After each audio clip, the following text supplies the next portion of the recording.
today's Monday makeup lesson, we're going to focus on how to apply eyeliner. This particular technique will work with any eye makeup look that you create, and it will also work with your eye shape. So let's get started. Let's talk a little bit about the shaping that we want to create with this particular look. All we really want to do is to deepen and darken the roots of the lashes, following the natural curve and shape of the lid, allowing it to be slightly tapered on the inner corner and also towards the outer corner. And you want to stop and start this line where the lashes stop and start. This is really about creating the illusion of definition rather than actually applying eyeliner. So here are some of my favorite tips. First thing is having a good mirror, and I would recommend using one that's magnifying and also non-magnifying. If you use magnifying mirror, you can often create the wrong shaping, so make sure you're flipping over and back to see what it looks like up close and far away. Next thing is to rest your elbow on something for a little bit of support. This is particularly for people who have unsteady hands, and this will make a massive difference. And you can also use your pinky for support. This will make sure to get rid of too much of that little shake that you might have. A couple of different ways that you can do it. You can use your fingertip on your pinky and rest this on your cheek. Or if you're left-handed or working on the other eye, you might need to switch your hand around and rest your pinky at the side. Either way, using your pinky for support will create a smoother line. Before you apply anything, I want you to get used to creating little strokes. So don't touch the skin and just practice a few little strokes working across the lash line in order for you to know the actual shaping that you're creating.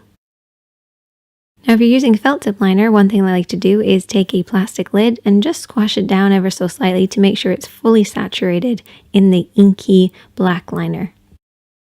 And now let's get started with the application. I always like to start in the middle, so right in the middle of the lash line, and then we're going to be working outward. So ignore the inner corner for now, focus on the center and blend outwards. And you want to try to keep the liner as horizontal as you can against the skin, using that pinky for support. Work your way across. And we're going to continue the line, moving it slightly outwards, and this time I'm going to fold my pinky underneath. This will just allow me to get a little closer access to the outer corner of the lid. Now you can also switch your hand around and pull the liner in the opposite direction from the outer edge in to meet the center. This is a nice way to get that smooth line. Now when you're working on the inner corner, you want to make sure that it's a really thin line compared to everything else that you've done.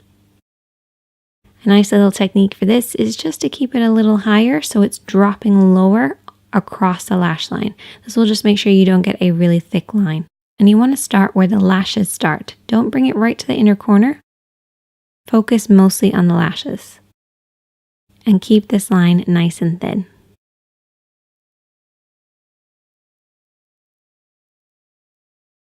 And there you go. This is almost an invisible eyeliner look. You can make it as thick or as thin as you want, but it looks great with so many different eye makeup looks because it creates definition. Now you might possibly make a little bit of an oopsie. My phone actually beeped, so that's why I did this. And I thought that I would show you guys how to fix this up without having to start all over again. So I'm going to be using a lip brush and also a dry Q-tip, and I've put a little bit of makeup remover on the lip brush. What we're going to do is basically paint over the top of the mistake, and this will just break down that liner for you and lift it away. Depending on how much of an oopsie that you did make, you might want to have a tissue handy just to clean off the lip brush, add a little bit more of that eye makeup remover, and then repeat as many times as you want. You just want to make sure it doesn't get too wet, and that's why keeping a dry Q-tip is really important, just to remove any excess. And try to avoid makeup removers that are too oily because that will just get onto your lid and wreck everything else. Use a water-based one. You can see that the lid is a little bit gray looking, so what we're going to do is we're going to reapply our base and our shadow. Unfortunately, some liners can actually stain the lids and it can be very difficult without fully removing it. So what I actually like to do is take a little bit of a shimmering eyeshadow to cover up any mistakes because this will reflect the light for you. And there you go. That is the finished look. Just add some mascara and your lashes are going to look really thick. Or you can apply some falsies and they're going to blend really nicely. Either way, this invisible eyeliner technique is perfect for beginners, so give it a try. I want you guys to master this and then we'll move on to doing wings later.